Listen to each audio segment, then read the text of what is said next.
안녕하세요. 오늘 여러분께서 공유해 주신 나스닥 관련 자료들 보면서 시장의 최신 흐름과 또 주목할 지점들을 좀 속 시원하게 파헤쳐 보겠습니다. 네, 안녕하세요. 뭐 변동성 이야기부터 해서 요즘 뜨거운 업종들, 그리고 또 기대를 모으는 새로운 얼굴들, IPO 같은 거요. 그런 것까지 핵심만 딱 뽑아 드릴게요. 좋습니다. 바로 시작하시죠. 네, 마침 시점도 흥미로운 것 같아요. 2025년 들어서 나스닥이 아시다시피 상당한 조정을 받았거든요. 맞아요. 정말. 네, 금리 인상 우려라든가 경기 불확실성 이런 안개 속에서 기술주 중심의 시장이 과연 어떻게 반응했는지 그 배경이랑 의미를 좀 자세히 들여다볼 필요가 있을 것 같습니다. 이야, 그야말로 롤러코스터였어요. 진짜 2024년 말에 막 상승하다가 2025년 1분기에 나스닥 종합지수가 그냥 마이너스 10% 넘게 네, 넘게 빠졌죠. 그렇게 빠지면서 2022년 이후로 가장 큰 분기 하락을 기록했으니까요. 맞습니다. 특히 4월에는 고점 대비해서 20% 이상 폭락하면서 기술적으로는 이거 약세장 진입 아니냐 이런 신호까지 나왔었거든요. 와, 20%요? 심했네요. 네. 근데 또 월말에는 분위기가 확 바뀌었어요. 마이크로소프트나 메타 같은 그런 대형 기술주들이 실적을 예상보다 잘 내놓으면서요. 실적이요? 네. 그러면서 급반전을 했죠. 4월 마지막 주에만 5% 넘게 반등했으니까요. 오, 그래도 많이 회복했네요. 물론 연초 대비해서 보면 여전히 종합지수는 마이너스 8%에서 10% 정도, 나스닥 100은 마이너스 6% 수준이긴 합니다만 근데 이런 큰 변동성 속에서도 어떤 분야는 잘 버티고 또 어떤 데는 더 힘들고 이런 차별화가 되게 뚜렷했던 것 같아요. 정확히 보셨습니다. 업종별로 좀 더 자세히 볼까요?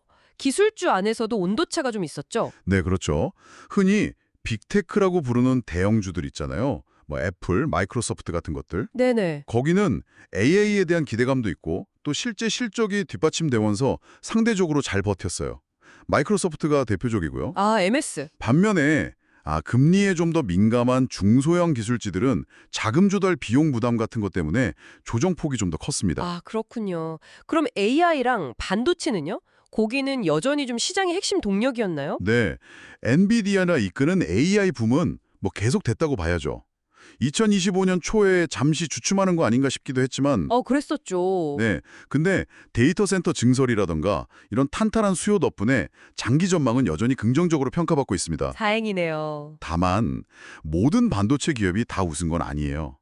예를 들어 퀄컴 같은 경우는 실적 전망치가 시장 기대에 좀 못 미치면서 주가가 확 빠지는 사례도 있었고요. 퀄컴이요? 네, 그러니까 기업별 상황에 따라서 시비가 좀 엇갈린 거죠. 그렇군요. 바이오텍 분야도 원래 변동성이 크기로 유명하잖아요. 거긴 어땠어요? 맞아요. 거기도 좀 나뉘었는데요. 대형 제약사 주가는 비교적 안정적인 흐름이었어요. 그런데 신약 개발 중인 중소형 바이오텍 기업들은 임상 결과 발표 하나하나에 주가가 그냥 급등락을 반복하는 모습을 보였습니다. 정말 살 떨리겠네요. 네, 일라일 릴리가 하루 만에 11% 넘게 급락했던 게 딱 그런 예죠. 와, 11%요? 네, 그래도 헬스케어 섹터 전체적으로 보면 경기 방어적인 성격은 보여주었습니다. 그럼 소비재나 커뮤니케이션 쪽은 어땠어요? 아까 메타나 알파벳 실적이 좋았다고 하셨잖아요. 네, 아마존은 비교적 안정적인 흐름이었고요. 테슬라는 아시다시피 전기차 시장 경쟁이 워낙 심해지다 보니까 그 우려 때문에 변동성이 좀 커지는 모습이었고요. 테슬라는 좀 그렇죠, 요즘. 반면에 메타랑 알파벳은 광고 시장이 회복되는 분위기에다가 내부적으로 비용 절감 노력을 많이 했거든요. 네. 그게 빛을 발하면서 예상을 뛰어넘는 실적을 발표했어요. 그러다 보니 주가도 강하게 반응했죠.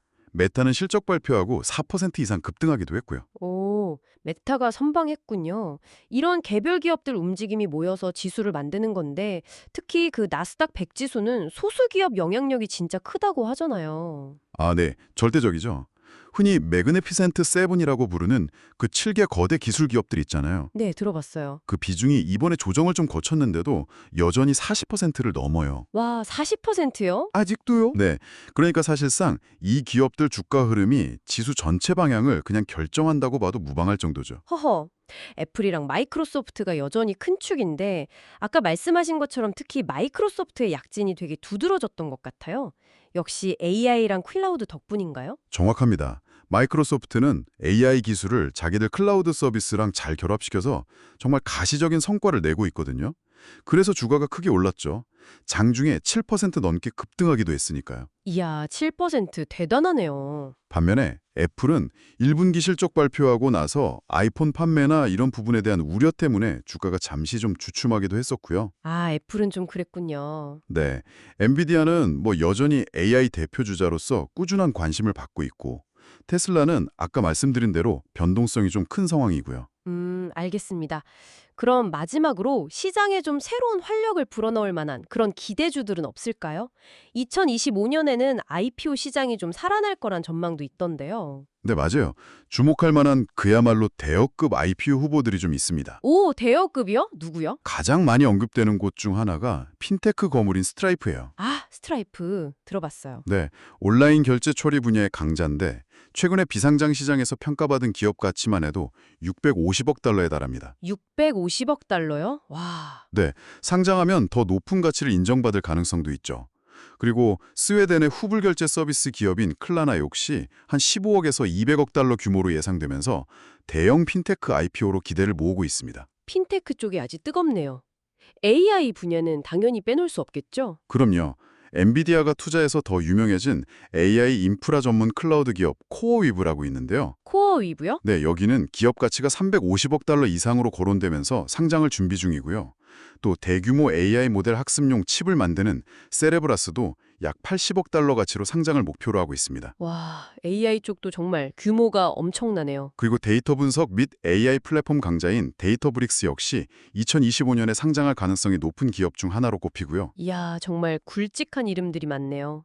이런 대형 IPO들이 성공적으로 데뷔하면 시장 분위기를 좀 바꿀 수도 있겠군요. 네, 그럴 가능성이 충분히 있죠. 새로운 자금 유입도 기대할 수 있고요. 오늘 이렇게 나스닥 시장의 주요 동향이랑 또 주목할 쥐업들까지 쫙 짚어봤는데요.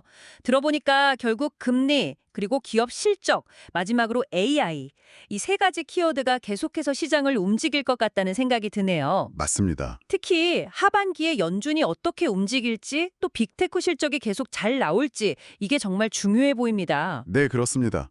그리고 한 가지 더 생각해 볼 지점은 오늘 저희가 얘기 나눈 것처럼 나스닥100 지수가 이렇게 소수의 거대 기업에 의해서 좌우되는 현상, 이른바 집중화 현상이 과연 시장 전체의 안정성에는 어떤 영향을 미칠까 하는 점인 것 같아요. 아, 그럴 수 있겠네요. 너무 쏠려 있으니까. 네.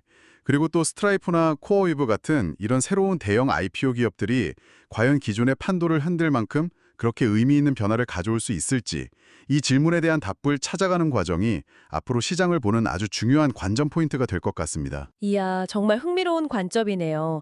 소수 기업 집중 문제랑 새로운 IPO의 영향력이라 앞으로 나스닥 시장이 또 어떤 이야기들을 펼쳐갈지 계속해서 주목해 보시면 좋겠습니다. 오늘 심층 분석은 여기까지입니다. 네, 감사합니다.